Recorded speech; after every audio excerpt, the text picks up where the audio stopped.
बिहार के औरंगाबाद जिले के मदनपुर प्रखंड के सहियारी गांव में मौजूद प्राचीन वटवृक्ष इन दिनों चर्चा का केंद्र बना हुआ है। लगभग 500 साल पुराने इस बरगद के पेड़ को बिहार सरकार ने विरासत वृक्ष यानी कि हेरिटेज ट्री की सूची में शामिल किया है। बिहार में 500 साल पुराना बरगद का पेड़ 1 एकड़ क्षेत्र में फैले हुए इस बरगद के पेड़ के सैकड़ों तने हैं जो जड़ों के जमीन में मिलने से बन गए हैं। स्थानीय ग्रामीण इसे जीता जागता देवी माता का अवतार मानते हैं। वहीं बिहार सरकार ने भी इसे संरक्षित सूची में शामिल किया है। 32 पेड़ों का विरासत वृक्ष के रूप में चयन। बिहार सरकार के पर्यावरण विभाग ने बिहार के 32 पेड़ों को विरासत वृक्ष के रूप में मान्यता दी है। इन 32 पेड़ों में से एक पेड़ औरंगाबाद जिले के मदनपुर प्रखंड के सहियारी गांव में है, जहां एक विशाल बरगद के पेड़ को, जिसकी आयु 500 साल से अधिक है, विरासत वृक्ष के रूप में शामिल किया गया है। बिहार पर्यावरण, वन और जलवायु परिवर्तन विभाग ने 5 जिलों में 32 पेड़ों के चयन का ऐलान किया है, जिन्हें जैव विविधता विरासत वृक्ष के रूप में नामित किया गया है। इनमें बरगद, पीपल, नीम, महुआ और इमली की प्रजातियां शामिल हैं।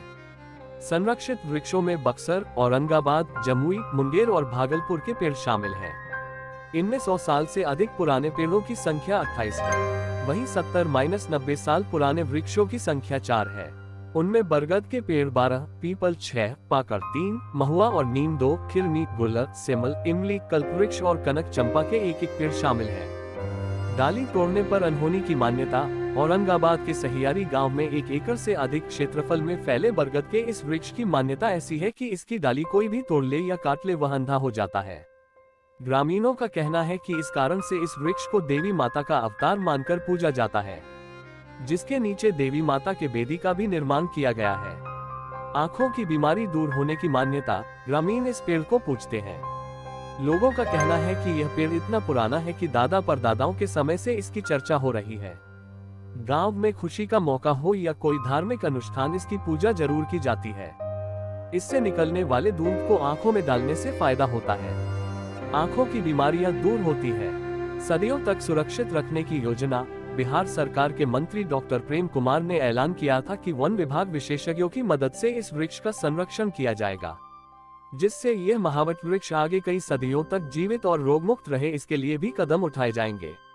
हेरिटेज ट्री मोबाइल ऐप भी लॉन्च। विरासत वृक्षों की पहचान और संरक्षण को लेकर विभाग ने बिहार हेरिटेज ट्री नामक मोबाइल ऐप भी लॉन्च किया है। इस ऐप की मदद से राज्य का कोई भी नागरिक किसी विशेष वृक्ष की जानकारी जैसे फोटो, जीपीएस लोकेशन और विवरण अपलोड कर सकता है। विभाग उस जानकारी का सत्यापन कर सूची में शामिल करने पर विचार करेगा। विरासत वृक्षों का चयन का आधार 100 साल से पुराना वृक्ष होना चाहिए। धार्मिक, पौराणिक परंपराओं व विशेष व्यक्तियों से जुड़ा हो। भारतीय वनस्पति सर्वेक्षण संस्थान से संकटग्रस्त प्रजाति में शामिल हो।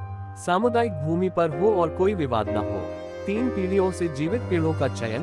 विभाग ने जिन मानकों के आधार पर इन वृक्षों का चयन किया है, उनमें उम्र, सांस्कृतिक महत्व, वैज्ञानिक उपयोगिता और प्रजातीय विशेषता शामिल है। चयनित पेड़ वे हैं जो कम से कम 3 पीढ़ियों से जीवित हैं और जिनका किसी न किसी रूप में समाज से सीधा जुड़ाव रहा है।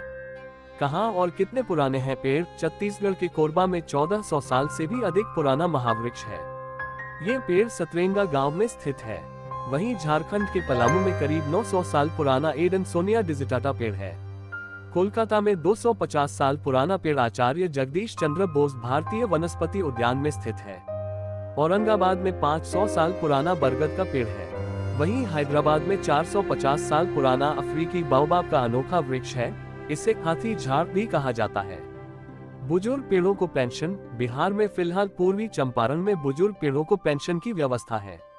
100 साल पुराने पेड़ों को प्रतिमाह पेंशन देने की योजना है। इसके लिए गार्जियन ट्री पेंशन स्कीम दिसंबर 2021 में लाई गई थी और अभियान की शुरुआत हुई थी। 2022 से 50 पेड़ों को पेंशन दिया गया था। पेंशन की राशि पेड़ों की देखभाल में खर्च की जाती है। योजना के लिए राशि व्यक्तिगत दान, सामाजिक व्यापारिक संगठनों से मिले दाने से जमा किया जाता है। बरगद पेड़ के लाभ। बरगद के पेड़ का सैकड़ों सालों से दवाइयों के रूप में इस्तेमाल होता है। नेपाल में तो आज भी बरगद के पेड़ से कई तरह की बीमारियों की इलाज किया जाता है।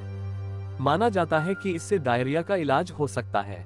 साथ ही दांत और मसूड़ों से जुड़ी समस्याओं का भी इलाज हो सकता है।